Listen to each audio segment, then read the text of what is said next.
Hello viewers, আসসালামু আলাইকুম এবং গুড মর্নিং। সকাল সকাল ঘুম থেকে উঠে কাজ শুরু হয়ে গেছে ঝাড় দিয়ে। সকালে ঘুম থেকে উঠে ঝাড় দিতে ইচ্ছে করে না, ঘুম ঘুম ভাব মনে হয় না। আজ রাতে ঘুমও ভালো হয়নি, এখনও আপনাদেরকে ভয়েস দিচ্ছি তো ঘুমের ভার আসছে। এক তো মশার জ্বালা, গরমের জ্বালা সহ্য করো, আবার মশারও জ্বালা সহ্য করো। আমাকে যদি কেউ জিজ্ঞেস করে তোমাদের বাড়িতে কতজন সদস্য, তা আমি উত্তরে বলবো আমি, আমার বর আর 20-25টা মশা।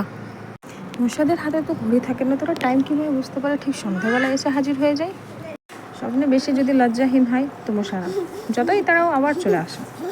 আর আসবেই বা না কেন, ওদের সঙ্গে তো আমার রক্তের সম্পর্ক। আমার শরীরে আর ওর শরীরে একই তো রক্ত থাকে।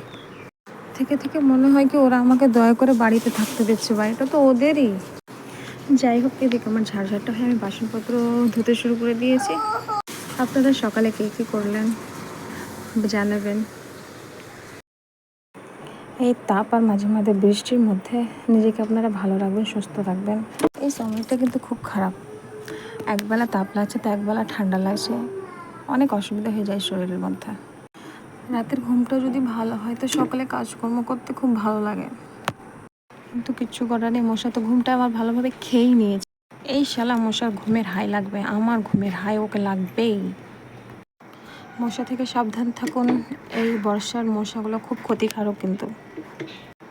সবাই ভালো থাকবেন, সুস্থ থাকবেন, নিজের খেয়াল রাখবেন। টাটা।